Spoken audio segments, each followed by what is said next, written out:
Hi, I'm Gemma Starkie. I'm the Rescue Chief for Lovettsville Volunteer Fire and Rescue.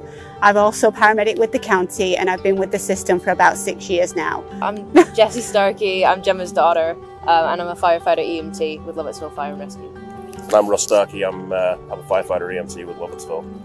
I actually joined Lovettsville. I wanted to get back into a career path after taking a lot of time out with my son because of his special needs. We all actually came over from the UK. And I was driving past the fire station one day and thought, that looks like a great idea, I want to do that, volunteer. Where we come in from in the UK, we can't do that, we can't volunteer with fire and rescue, it's all career. So I wanted to give this a shot. I really enjoyed nursing in the UK, I love EMS. So I went in and just introduced myself and I just fell in love with it. Became an EMT during that process. I encouraged my daughter to come up. I encouraged her to come up and learn more about it and get involved, and she enjoyed it too and just really fell in love with the process too.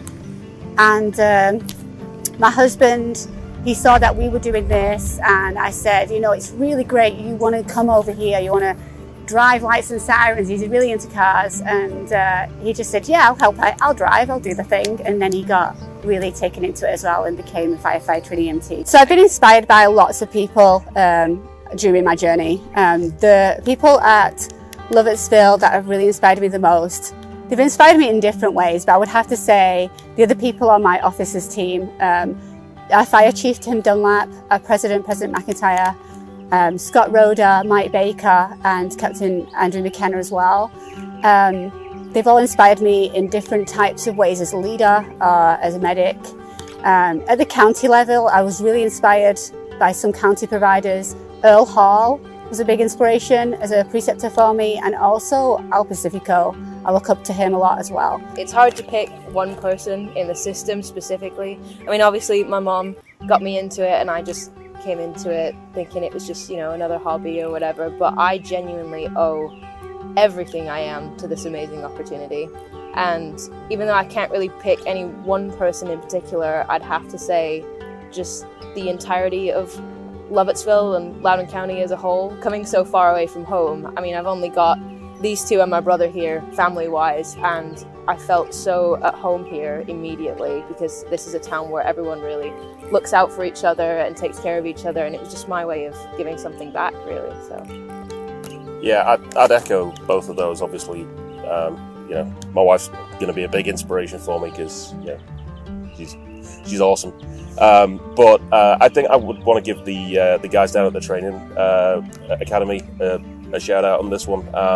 I was completely out of my comfort zone going into EMT when I first started, and not only like the level of training and stuff that those guys bring, but they kind of, you know, talk about their own personal experiences and you know stuff that they've seen out in the field and stuff like that. So just kind of having, you know, it wasn't just like, hey, here's this educational material, though they kind of, you know, you could see that they were kind of pouring their heart and soul into providing those classes and that experience, and it was amazing. So I know that doing what I do as a rescue chief and as a paramedic, and I'm also involved at another station as well, it's easy to get wrapped up in this type of environment where you want to give and give so much of yourself. A lot of your time gets taken emotionally, physically, you can get very burnt out. And I would give advice to take time for yourself, because that's took a long time for me to learn to say, no, I'm not available, I need to give time to my family. So give yourself space to rest and take it easy and have downtime. Otherwise you will burn out and you won't be able to do it anymore.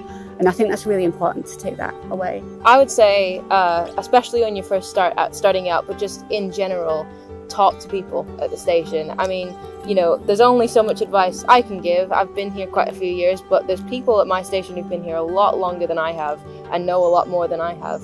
But they still don't know everything as well. I mean, everyone is constantly learning. You don't stop. You learn something new every day. It's genuinely true, especially in this line of work. And I would say, ask everybody for advice. Ask them, you know, what's some experience that you can give to me that would be beneficial. But yeah, I guess kind of following on from that is train, you know, go over the material, go over the reps, go and help out wherever you can, you know, either at the station or, you know, the training academy. Even just going there, being a patient and just watching new students coming through. You know, every day should be a school day, right? You should always be trying to take something new away. And teaching as well. I mean, when someone new comes in as well and you've been there for quite a while, take them under your wing, teach them stuff, because in helping other people learn the material, you relearn it yourself as well. And I think that's an amazing thing that's just missed out on a lot of people, that, you know, take the opportunity to teach the newcomers as well. Something that I think people do is they give themselves a really hard time about types of calls they've run, things they've done on duty, that they've made mistakes. Everyone makes mistakes, and I think it's really important to take away, after every call I go on, I think about what did I do really well and what did I not do so well and that I can learn from. And I think there's something to learn on every call, and there's always something that we did great for that patient or for that call we went on. So take the good and the bad and learn from it and grow. So at Company 12, we've got some great new projects coming along. We're having a new station built that'll be ready towards the end of this year. And we've also got some new apparatus coming in. We do have a few new people at our station, but we are a small community and we need all the help that we can get. Even if you don't want to get on a back of an ambulance or in an engine, there's always ways in which people can help our station, and we'd love to have you. And please don't feel put off and come in and say hi. Even if you're just interested, find out more, come along and see us.